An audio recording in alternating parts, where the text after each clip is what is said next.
Boa noite, eu sou Pirata Bonner e está começando mais um Jornal da Biologia. Boa noite, sou a doutora Bernardi. Na edição de hoje nós temos um convidado muito especial, é o doutor em parasitologia Samuel Conceição. Boa noite, Pirata Bonner, Alessandra Bernardi. Agradeço o convite do JB e espero estar contribuindo com a população, esclarecendo suas eventuais dúvidas sobre parasitologia. Estou aqui representando a Universidade Federal do Pará, no qual tenho um laboratório de pesquisa. Nossos repórteres Nájila Maria e Helena Nascimento estão diretamente das ruas de Belém. Vamos para a nossa primeira entrevista. É com você, Eliana. Boa noite, Pirata e Alessandra. Estamos aqui pelo JB, diretamente das ruas de Belém, ao vivo, para fazer entrevistas, tirar algumas dúvidas das pessoas a respeito das parasitoses, que são doenças causadas por protozoários.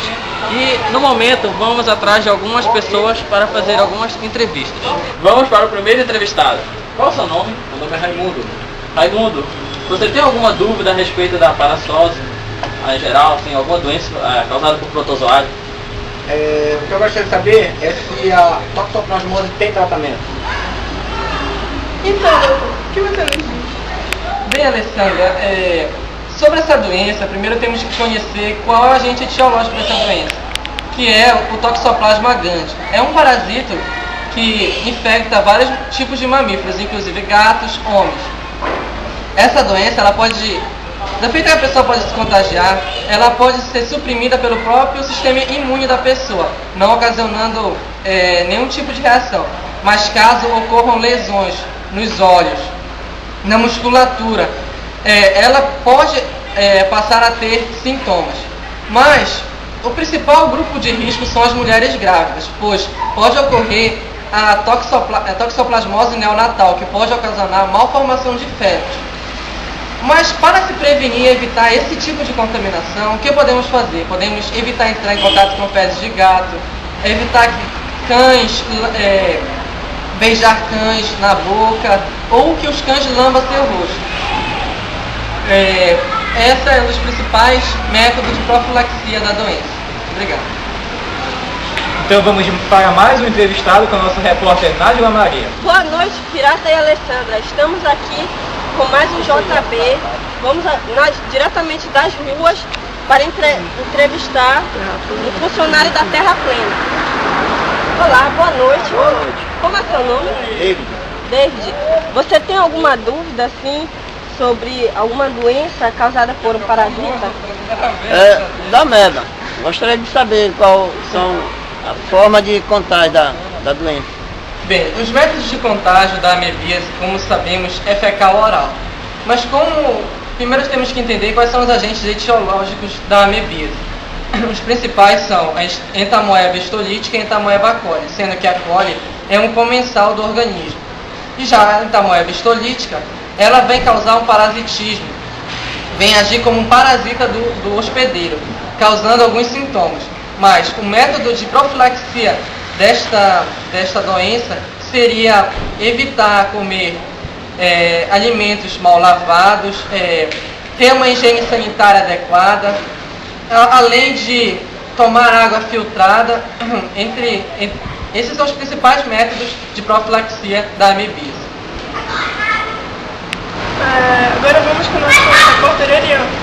E continuamos aqui com as entrevistas pelas ruas de Belém e vamos para o terceiro entrevistado de hoje. Estamos aqui com... Qual é o seu nome? Jefferson. Qual a sua dúvida a respeito das doenças causadas por protozoário? Gostaria de saber se a doença de Chagas tem cura. A dúvida dele é se a doença de Chagas tem cura. Muito bem, Pirata e Alessandra. É sim o barbeiro que é o principal o vetor dessa doença. Ele quer saber se tem cura a doença de Chagas. A doença de Chagas na sua fase aguda, ou seja, no início da infecção, tem cura na utilização de fármacos que podem reduzir até 80% a probabilidade de cronicidade dessa doença.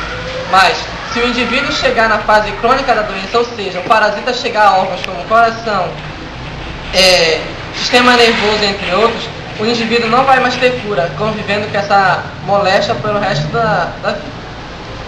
Então vamos para mais um entrevistado com a nossa repórter Nájila Maria. Com você. Olá, boa noite. Estamos aqui com mais um entrevistado. Boa noite. Qual é o seu nome? Marta Salles.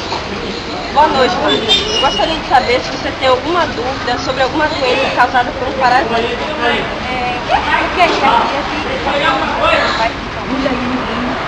A Márcia gostaria de saber o que é giardíase e quais são os principais sintomas. É um prazer, Pirata e Alessandra, responder uma pergunta de uma estudante do ensino médio. Veja como ela demonstra um interesse sobre as protozoóticas. Como sabemos, como a pergunta dela foi sobre qual agente que causa e quais seriam os principais sintomas, o agente causador da giardíase seria o protozoário flagelado Giardia lambris, que tem como sintomas uma infecção no intestino delgado, que podem ocasionar diarreias, e essa diarreia pode gerar uma desidratação do indivíduo, além de ocasionar também, já que ataca o sistema do intestino delgado, uma má absorção de vitaminas lipossolúveis, como A, D e K. Obrigado. Agora vamos à nossa próxima pergunta com a Eliana Silveira. Com você, Eliana. Boa noite. Continuando com as perguntas pelas ruas de Belém a respeito das doenças causadas por protozoários, vamos para mais uma pessoa que encontramos por aqui. E qual é o seu nome?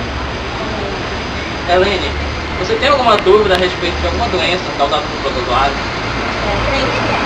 Qual é a sua dúvida? Bom, a dúvida dela é saber qual é o hospedeiro definitivo do Trypanosoma cruzi. O ciclo do Trypanosoma cruzi, ele é o dito ciclo heteroxênico, ou seja, o que quer dizer isso? É um ciclo que envolve um invertebrado e um vertebrado.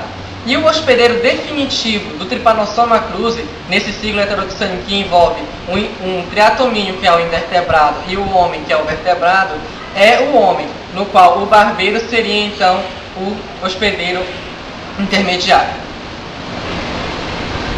Mas doutor, nós tivemos muitos casos de doença de Chagas aqui na nossa região devido à ingestão de açaí. O que se deveu a isso? Bem, Alessandra, como sabemos, alguns desses locais que vendem açaí não têm uma certa cuidado com a higiene. Então, não há uma pasteurização do açaí para poder ter a eliminação desse Trypanosoma. Então, pode haver contágio via oral, não quer dizer que é exclusivamente a picada do triatomínio, assim como na transfusão sanguínea pode também ocorrer a transmissão do Trypanosoma cruzi. Então a gente vai para o nosso último entrevistado, a repórter Nájila Maria, é com você. Olá, boa noite. Estamos aqui com mais um entrevistado. Boa noite, como é o seu nome? Matheus. Você tem alguma dúvida sobre alguma doença causada por parasita? Eu queria saber como ocorre a transmissão do Trichomonas vaginalis. Pois é, o Matheus gostaria de saber como ocorre a transmissão do Trichomonas vaginalis. Sim, ele quer saber como ocorre a transmissão do Trichomonas vaginalis. O Trichomonas vaginalis, para quem não conhece, ele causa a doença chamada tricomoníase ou leucorreia, mais conhecida mais popularmente leucorreia. Essa doença, como é uma DST, ela ocorre na maioria das vezes, a sua transmissão, ela ocorre via contato sexual. Uma outra dúvida muito frequente na população em geral é que se a Trichomonas vaginalis só acomete mulheres, visto que homens são geralmente assintomáticos, mas na verdade ela afeta tanto homens quanto mulheres. Tanto que no tratamento, tanto homens quanto mulheres têm que tomar o medicamento. Obrigado. Nós agradecemos a participação do doutor, muito obrigada. Nada, pode contar comigo em próximas entrevistas. Estaremos aí. Esta foi mais uma edição do Jornal da Biologia. Boa noite. Boa noite.